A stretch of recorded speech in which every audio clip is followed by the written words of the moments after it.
Hello, good morning. How are you? Fine. ठीक है ना सब? बढ़िया चल रहा है? मजे में? हाँ, ठीक है। तो very good morning once again. आज हम लोग पढ़ेंगे एक टॉपिक, वो क्या है? Force between two current carrying conductors. Force between two current carrying conductors. तो यहाँ फॉर एग्जांपल अपन ने लिया है, दो कंडक्टर हैं, है ना? और ये इनफैक्ट इन्फिनेटेसिमली, ये नहीं, इन्फिनेटली लार्ज है। क्या है? बहुत लंबा वायर है, स्ट्रेट वायर है, बहुत लंबा, है ना? और दोनों पैरेलल टू ईच अदर रखा हुआ है। कैसे रखा हुआ है? Parallel to each other. ठीक है। अब अपने को दोनों के बीच जो फोर्स लगेगा, उस फोर्स के लिए एक्सप्रेशन डिराइव करना है। Clear? Force between two current carrying conductors when they are kept, कैसा रखा है? Parallel to each other. ठीक है। तो अपन करने क्या जा रहा है? इनफैक्ट अपन ने इसके पहले पढ़ा है कि यदि कोई वायर है, उसमें करंट फ्लो हो रहा है, तो उसके अराउंड मैग्नेटिक फील्ड होगा, है ना? तो ये कंडक्टर था, ठीक है, ये है कंडक्टर। इसके कारण, इसमें जो करंट है, इसके कारण मैग्नेटिक फील्ड होगा। और उस फील्ड में, इसके कारण जो मैग्नेटिक फील्ड है, मान लेंगे उसको B1। B1 is the magnetic field due to current I1। और उस मैग्नेटिक फील्ड में करंट कैरिंग कंडक्टर रखा हुआ है। और अपन ने पढ़ रखा है कि when your current carrying conductor is placed in external magnetic field, it experiences force. ठीक है। तो अपने को फोर्स पर यूनिट लेंथ के लिए एक्चुअली एक्सप्रेशन निकालना है। दोनों का कॉमन लेंथ मान लेते हैं L है ना? दो पैरेलल वायर हैं रखे हुए, स्ट्रेट, इनफैक्ट इन्फिनेटली लॉन्ग है ना? उसमें करंट फ्लो हो रहा है। फॉर एग्जांपल अपन ने मान लिया कि दोनों में जो करंट फ्लो हो रहा है वो सेम डायरेक्शन में हो रहा है, फॉर एग्जांपल। ठीक है। तो इस करंट के कारण यहाँ पर मैग्नेटिक फील्ड क्या होगा? डायरेक्शन की बात करें तो डायरेक्शन निकालना आता है ना? पाम रूल से बोला था, राइट हैंड का यूज करेंगे। करंट का फ्लो हो रहा है, करंट के डायरेक्शन में फिंगर्स को रखो, और मैग्नेटिक फील्ड जिधर निकालना है उधर क्या होना चाहिए? उधर करंट के डायरेक्शन, सॉरी फिंगर्स नहीं, करंट के डायरेक्शन में इसको रखते हैं ना, थंब को। मैग्नेटिक फील्ड इधर निकालना है अपने को, तो दिस डायरेक्शन, है ना? तो इनवर्ड होगा। ये हो गया। ठीक है, समझ में आया? तो करंट के डायरेक्शन में अपन क्या, थंब को रखा, जिधर मैग्नेटिक फील्ड निकालना है उधर ये फिंगर्स स्ट्रेच करेंगे। इधर निकालना है इधर करेंगे, करंट इधर है, थंब इधर पॉइंट कर रहा है, इधर फिंगर। ठीक है। तो पाम किधर जा रहा है? पाम। तो क्रॉस होगा यहाँ पर magnetic field. Clear? Magnetic field कैसा होगा? यहाँ क्रॉस होगा इस करंट के कारण, है ना? ठीक है। तो I1 करंट के कारण इसके अबाउट जो मैग्नेटिक फील्ड होगा, उसको अगर अपन ने B1 लिखा, B1 is the field due to current I1, तो ये कितना होगा? B1 अपन ने पढ़ रखा है, स्ट्रेट वायर के कारण, इन्फिनेटली लॉन्ग वायर के कारण। इनफैक्ट दोनों के बीच का सेपरेशन मान लो, मान लिया ये D है सेपरेशन। ठीक है। तो अब B1 बराबर हो जाएगा म्यू जीरो, एयर है दोनों के बीच, ये वैक्यूम, तो म्यू जीरो आई क्या क्या है? I1 upon 2πd। इस करंट के कारण यहाँ पर जो मैग्नेटिक फील्ड होगा, दैट इज उसको B1 बोले अपन, तो B1 will be given by this formula, mu zero I upon 2πd। ठीक है। अब इस मैग्नेटिक फील्ड में करंट कैरिंग कंडक्टर रखा है, तो ये फोर्स एक्सपीरियंस करेगा, तो इसको लिखे अपन force experienced by 2 due to current in 1। क्या कर रहे हैं? Force experienced by 2 due to current in 1। तो यानी 1 के कारण यहाँ मैग्नेटिक फील्ड है और इसमें करंट है I2। इस current carrying conductor magnetic field में रखा है, तो ये कितना फोर्स एक्सपीरियंस करेगा, ये अपने को निकालना है। ठीक है। तो क्या होता है? ILB sine theta, I current इसमें है, I2, L लेंथ इसका L है, ILB मैग्नेटिक फील्ड, यहाँ B1 है इस करंट के कारण, तो इसके B1 ILB साइन थीटा। और थीटा का जो वैल्यू होगा वो अपन क्या करेंगे? थीटा का वैल्यू क्या रखेंगे? The angle between L and B, है ना? मैग्नेटिक फील्ड है इनवर्ड, और L का डायरेक्शन क्या होता है? अपन ने कहा जो करंट का डायरेक्शन होता है, करंट का डायरेक्शन यूं है प्लेन में, और मैग्नेटिक फील्ड इनवर्ड है, तो दोनों एक दूसरे के परपेंडिकुलर है। तो ये हो गया 1, ठीक है। अब यहाँ वैल्यू रख दो B1 का, तो ये हो गया I2L और B1 का वैल्यू μ0 I1 अपॉन 2πd, ठीक है। अब अगर अपन यहाँ से लिखें force experienced by 2 due to current in 1 upon length, force पर यूनिट लेंथ, L इधर आ गया, तो क्या हो गया, रीअरेंज कर लो, तो μ0 I1 I2 अपॉन 2πd, ये हो गया रिक्वायर्ड एक्सप्रेशन, ठीक है। Force experienced by conductor 2 due to current in 1 F21 पर unit length μ0 I1 I2 upon 2πd, ठीक है, ये एक्सप्रेशन आ गया। और अपन यहाँ से सिंपली ये भी देख सकते हैं कि ये तो 2 ने एक्सपीरियंस किया 1 में करंट के कारण, अब 1 कितना एक्सपीरियंस करेगा 2 में करंट के कारण, तो according to Newton's third law दोनों सेम होगा, ये जितना एक्सपीरियंस करेगा ये भी उतना ही करेगा। ये इस फैक्ट को अपन वेरीफाई भी कर सकते हैं। क्लियर, मिटा दूं, आ गया ना समझ में? चलिए, बहुत सिंपल है। अब अपन आगे बढ़ते हैं, बट कंसेप्ट बहुत इम्पोर्टेंट है, ठीक है, आगे बढ़े। अब अपन क्या निकालना चाह रहे हैं, इस करंट के कारण यहाँ पर मैग्नेटिक फील्ड, डायरेक्शन क्या होगा ये देख लो, है ना। तो करंट के डायरेक्शन में इसको रखा अपन ने थंब को, और फिंगर्स उधर इधर फील्ड निकालना है ना, यूं, तो पाम किधर आ रहा है, बाहर की ओर, तो यहाँ जो मैग्नेटिक फील्ड होगा दैट इज डॉट, नहीं मैग्नेटिक फील्ड क्या होगा, डॉट होगा, है ना। अब यहाँ से निकालते हैं, पहले तो इस करंट के कारण यहाँ मैग्नेटिक फील्ड, उसको लिखेंगे B2, that is B2 is the magnetic field due to current I2, magnetic field due to current I2 क्या होगा, वही μ0 I upon 2πd, μ0 I upon 2πr, straight conductor के कारण r डिस्टेंस पर निकालते थे अपन, क्लियर। तो ये हो गया क्या, μ0 I अपॉन 2πd। अब इस मैग्नेटिक फील्ड में इसमें करंट I1 फ्लो हो रहा है, तो ये कितना कंडक्टर फोर्स एक्सपीरियंस करेगा, उसको अपन लिखते हैं F12 that is force experienced by conductor 1 due to current in 2, ठीक है, या due to magnetic field of 2, है ना। ये कितना फोर्स एक्सपीरियंस करेगा 2 के कारण, F12, तो क्या है ILB sin थीटा, I इसमें करंट कितना है I1, current carrying conductor placed in a magnetic field will experience magnetic force IL, length दोनों का कॉमन ले लिया अपन ने L, B magnetic field B2 upon 2πd, ठीक है, वैल्यू रख देंगे तो हो जाएगा I1 L, B2 का वैल्यू μ0 I2 अपॉन 2πd, इसको रीअरेंज करके लिख लो, force on 1 due to 2 per unit length, force पर यूनिट लेंथ निकालना है, L इधर आ जाएगा, ये हो गया क्या, μ0 I1 I2 अपॉन 2πd, ये हो गया एक्सप्रेशन। किसके लिए हुआ, force experienced by conductor 1 due to conductor 2, F12 पर unit length μ0 I1 I2 by 2πd, यही वहां भी निकला था, यानी F12 is equal to F21, दोनों बराबर होगा, कोई परेशानी नहीं है। ये हो गया एक्सप्रेशन, डिराइव कर दिया अपने, force between two current carrying infinitely large straight conductor के कारण ये होगा फोर्स, ठीक है। तो फोर्स पर यूनिट लेंथ के लिए अपन ने एक्सप्रेशन डिराइव किया, क्लियर। अब यहाँ से कुछ पैरामीटर को भी अपन डिफाइन करते हैं, बड़ा स्टीरियो टाइप का एक क्वेश्चन आता है बोर्ड में, वो क्या है, वो है डिफाइन 1 एम्पियर, है ना, 1 एम्पियर को डिफाइन करना।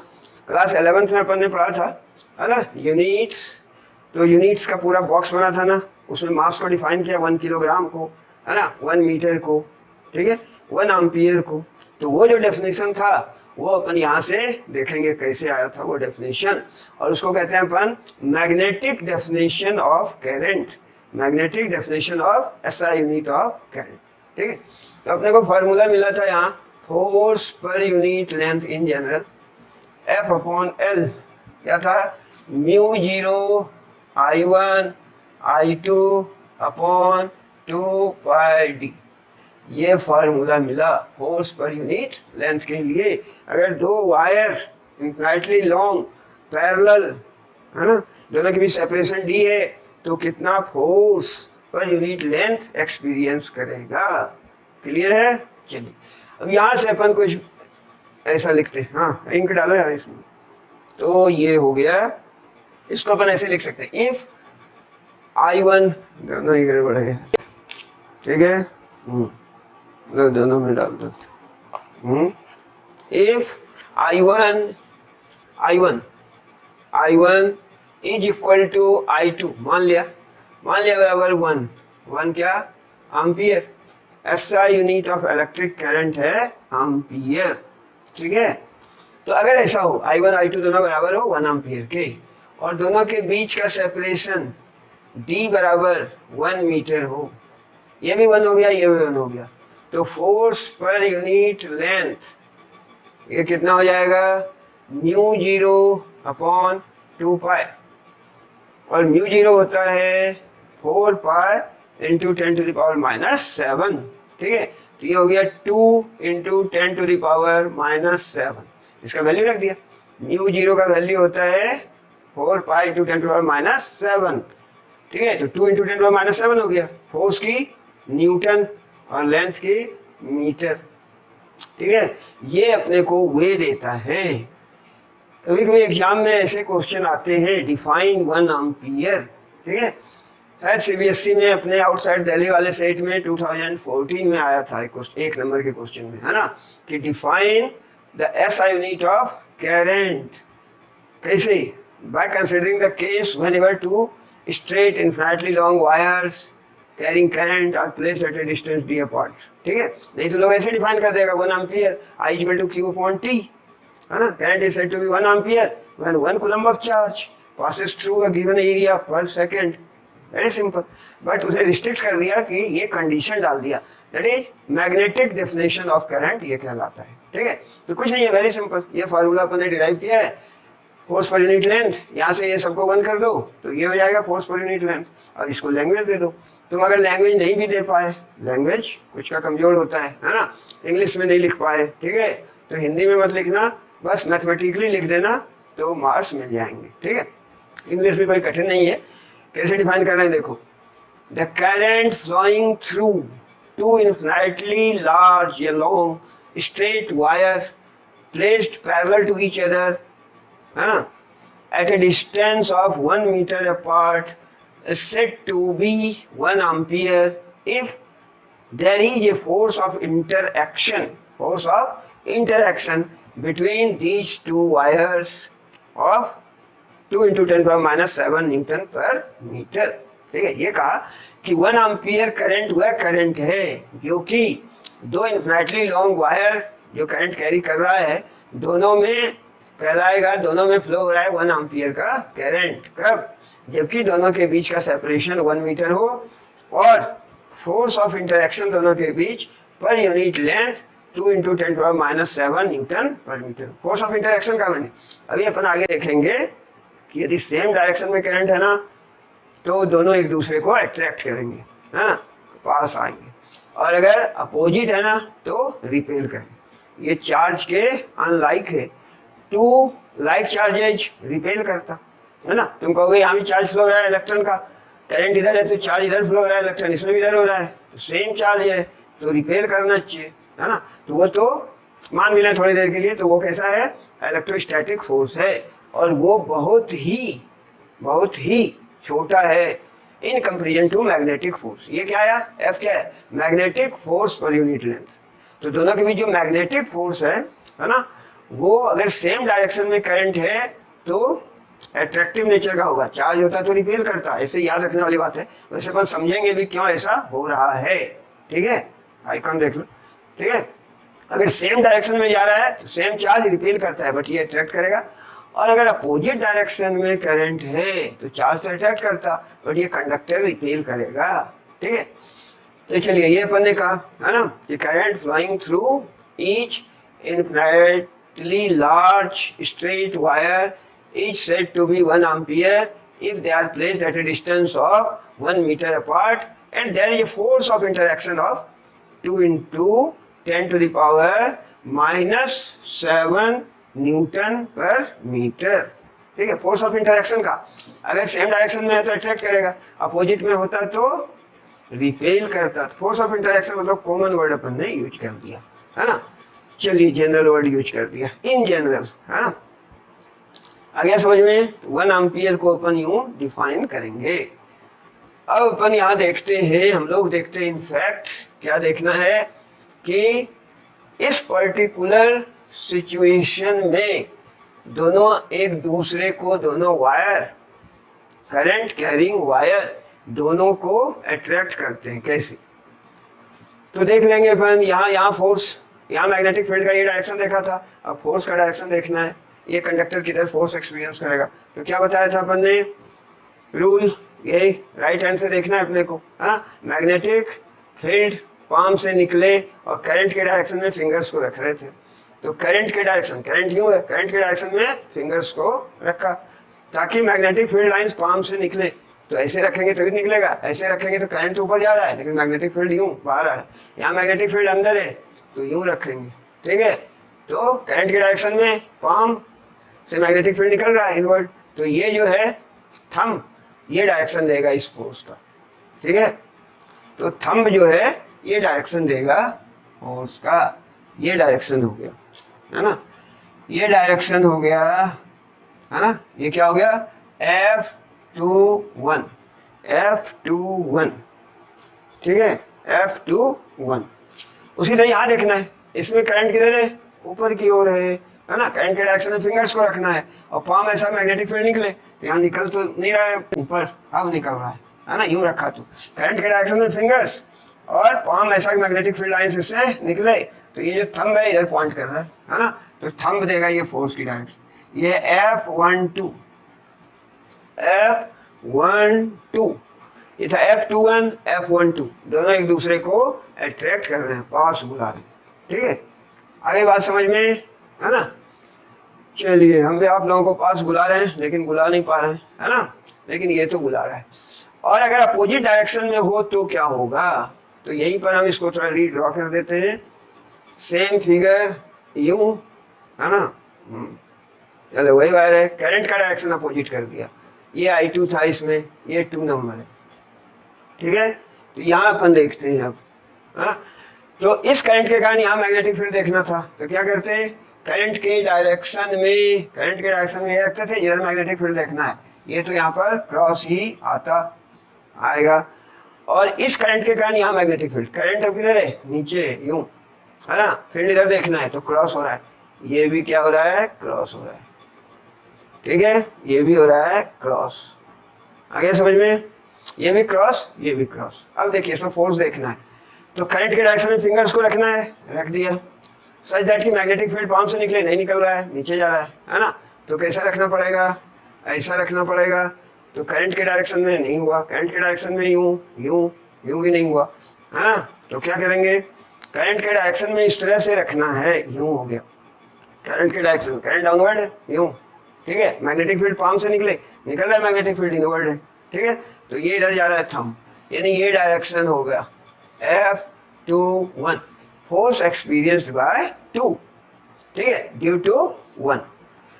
अब यहाँ देखिए 1, ये किधर फोर्स एक्सपीरियंस करेगा, हाँ, तो उन्होंने वेरीफाई कर लेना है, कर लिया होगा, हाँ। इस केस में करंट के डायरेक्शन में फिंगर्स को रखना है, रखा, सच दैट कि मैग्नेटिक फील्ड पाम से निकले, यूं रखेंगे तो निकलेगा, करंट के डायरेक्शन में फिंगर्स और पाम से मैग्नेटिक फील्ड इनवर्ड जा रहा है, तो ये जो थंब है ये इंडिकेट कर रहा है F12, force on 1, force on 1 due to current in 2।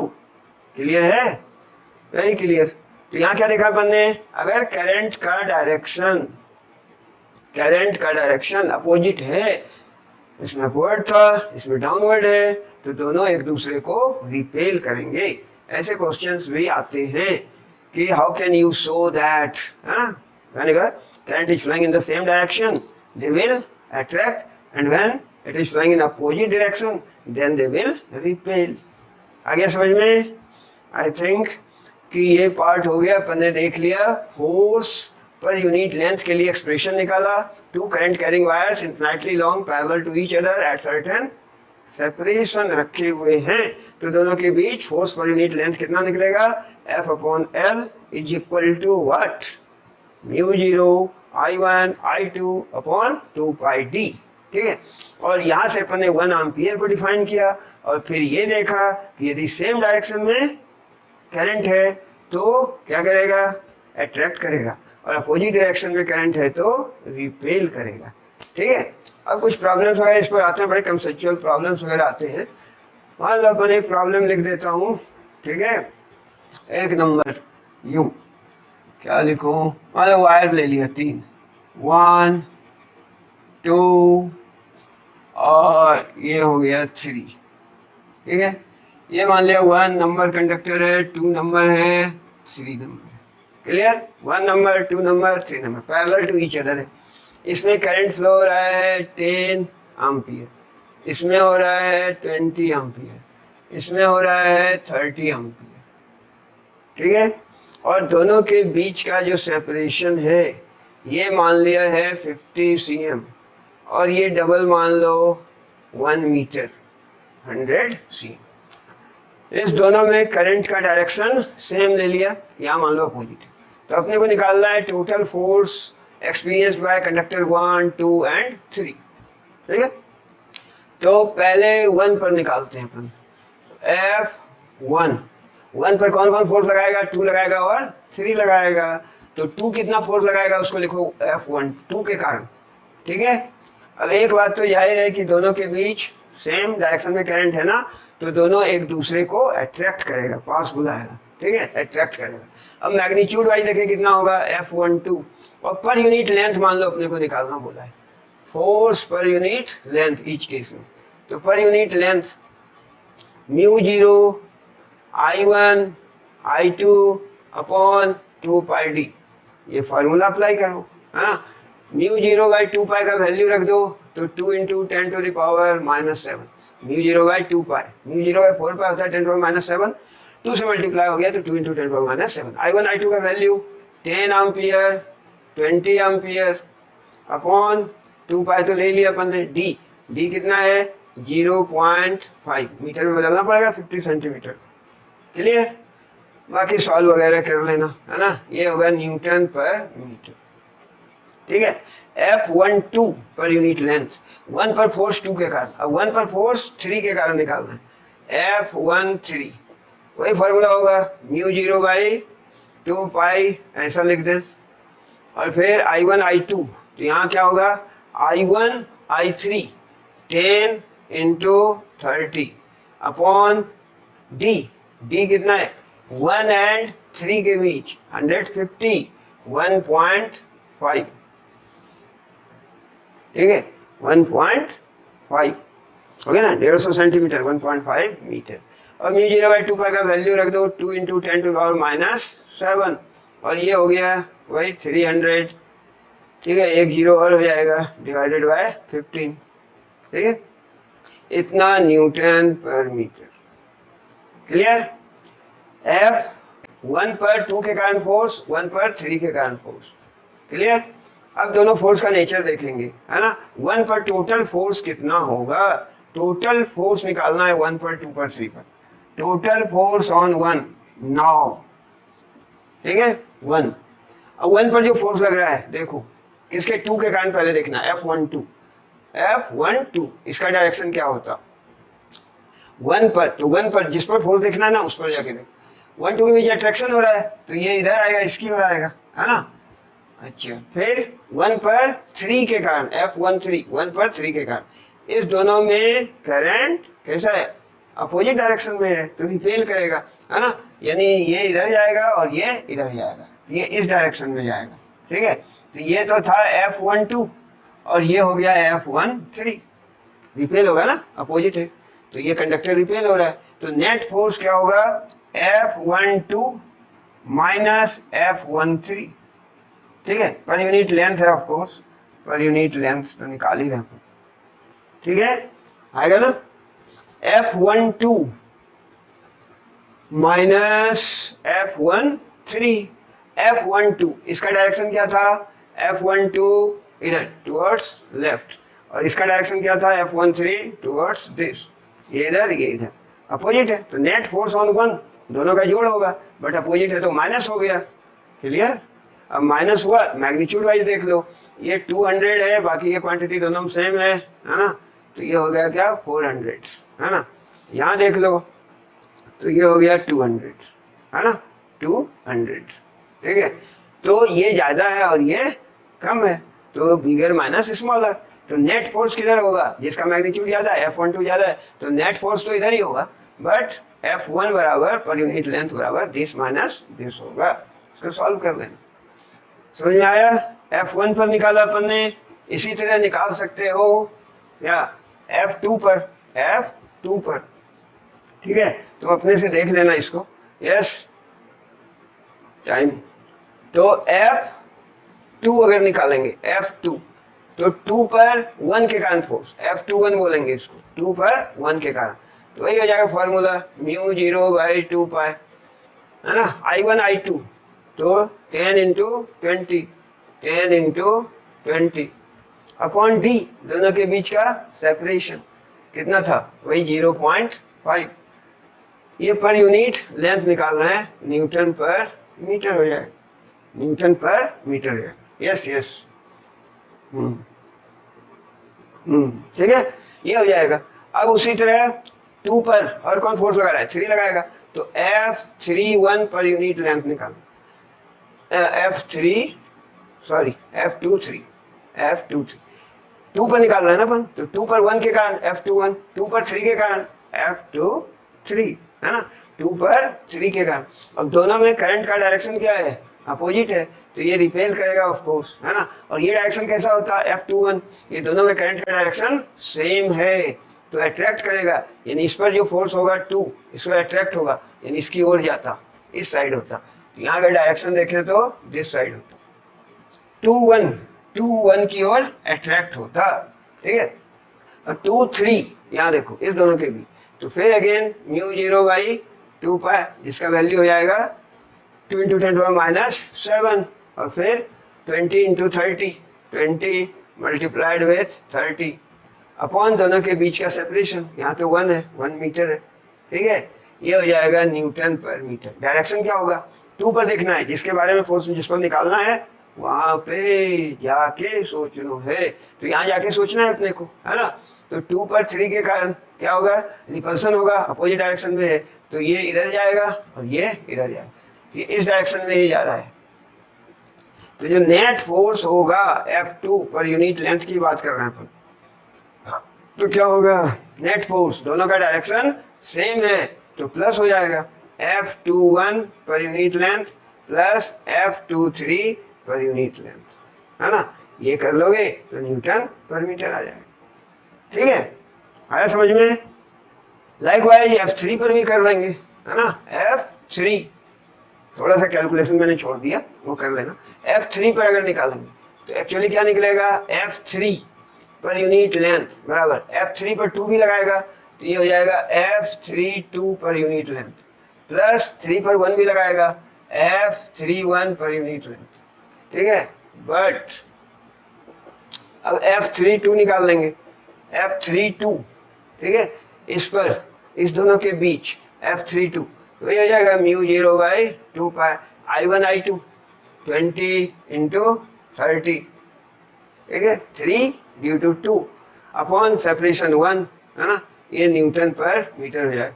Direction क्या होगा? दोनों एक दूसरे को रिपेल करेगा, अपोजिट डायरेक्शन में है, तो ये इधर जाएगा, ये उधर जाएगा, तो इसका डायरेक्शन इधर हो गया। क्लियर? एंड F31 एक्चुअली ये पर यूनिट लेंथ है, F31 पर यूनिट लेंथ, ठीक है। 3 1 के कारण, अब 1 और 3 में कैसा है करंट? ऐसा है, अपोजिट है, तो रिपेल करेगा, तो ये इधर जाएगा, वो उधर जाएगा, तो इसके कारण भी ये इधर ही आएगा, है ना। तो F31 μ0/2π I1 I2, 3 और 1 है, 30 और 10, 10 × 30 अपॉन दोनों के बीच का सेपरेशन 150 cm, तो 1.5, ठीक है, न्यूटन पर मीटर। इसमें भी डायरेक्शन यूं है ना। तो नेट F3 जो निकलेगा वो क्या होगा, दोनों का सम हो जाएगा, सेम डायरेक्शन में। F32 प्लस F31 दोनों का सम हो जाएगा, है ना। और डायरेक्शन तो यही होगा, towards left. Clear I think, है ना। चलिए, तो ऐसे सवाल आते हैं, और कुछ लूप वाला भी सवाल आता है ना, लूप का सवाल, या फिर लूप का, मान लो यूं करंट फ्लो हो रहा है और एक रेक्टेंगुलर लूप दिया हुआ है यूं, ठीक है। इसमें करंट मान लेते हैं 5 एम्पियर है, इसमें करंट मान लेते हैं 10 एम्पियर है, इसके बीच का सेपरेशन मान लेते हैं कितना, 10 cm है, और ये लेंथ 30 cm है, ठीक है, और ये 70 cm है, लाइक दैट, ठीक है। करंट का यूं डायरेक्शन है, क्लॉकवाइज, यूं यूं, ठीक है। तो इसमें करंट, स्ट्रेट कंडक्टर है, 5 एम्पियर का करंट फ्लो हो रहा है, और इसमें 10 एम्पियर का करंट फ्लो हो रहा है, सेपरेशन इतना है, इसका नाम दे दो PQRS, ठीक है। तो ये जो लूप है, इस पर नेट फोर्स कितना होगा, net force on loop, net force on loop, ये निकालना है, ठीक है। तो अपन ये दोनों के बीच फोर्स देखेंगे, सेम डायरेक्शन में करंट है तो अट्रैक्ट करेगा, तो ये PQ क्या होगा, इधर आएगा, ये होगा FPQ। PQ पर जो इसके कारण फोर्स लगेगा, फोर्स ऑफ अट्रैक्शन होगा, हाँ, ये इधर आएगा, ठीक है। और QR पर जो फोर्स लगेगा, ये दोनों अपोजिट डायरेक्शन में, तो रिपेल होगा, तो ये इधर जाएगा, FQR इधर आएगा। और F निकालना तो आ गया है अपने को, है ना। F बराबर क्या होगा, μ0I1I2/2 पाई d इंटू L, पहले वाले में पर यूनिट लेंथ निकालना था, तो इससे अपन इस दोनों के बीच फोर्स निकाल लेंगे, है ना। क्या, इसके बीच, इसके बीच, ये चूंकि पास है तो ये फोर्स ज्यादा होगा, डिस्टेंस यहाँ कम है, यहाँ डिस्टेंस ज्यादा है, तो ये जो PS आर्म है ना, ये PS आर्म ज्यादा फोर्स होगा, और ये QR आर्म इसके कारण कम फोर्स करेगा। ये रिपेल हो रहा है, ये अट्रैक्ट हो रहा है, तो सम क्या होगा, इफेक्टिव क्या होगा कि अट्रैक्शन होगा, ये लूप अट्रैक्ट होगा, loop will move towards current carrying conductor, ठीक है, इसकी ओर मूव करेंगे, और फोर्स ऑफ अट्रैक्शन होगा नेट फोर्स, ठीक है। ये सॉल्व कर लेना, बना लेना, है ना। हाँ, इनफैक्ट ऐसे होते हैं। अब दिया जाता है कि कोई जैसे सर्कल है, इसमें मान लो करंट फ्लो हो रहा है यूं यूं यूं, ठीक है, ये करंट फ्लो हो रहा है, तो क्या होगा, इसकी साइज बढ़ेगी कि घटेगी, तो ये दोनों अगर देखें अपोजिट डायरेक्शन में है, तो दोनों एक दूसरे को क्या करेगा, अपोजिट डायरेक्शन में है तो रिपेल करेगा, तो ये यूं बढ़ेगा, ये यूं बढ़ेगा, ये दोनों भी अपोजिट डायरेक्शन में है, तो ये भी रिपेल होगा, ये भी रिपेल होगा, तो क्या होगा, size will increase, size increase करेगा, है ना, ठीक है। इस तरह से कई कंसेप्चुअल प्रॉब्लम वगैरह रहते हैं, ठीक है। कभी कभी सिंपली ये प्रॉब्लम रहता है, वायर में करंट है, ये लूप रखा हुआ है, ठीक है, लूप में भी करंट फ्लो हो रहा है, इसमें भी करंट फ्लो हो रहा है पर्टिकुलर डायरेक्शन में, तो loop will, in which direction loop will move, either towards or away or unmoved, ठीक है। इस तरह के ढेर सारे प्रॉब्लम्स वगैरह आते हैं इसमें। I hope that's all for today, thank you, बढ़िया।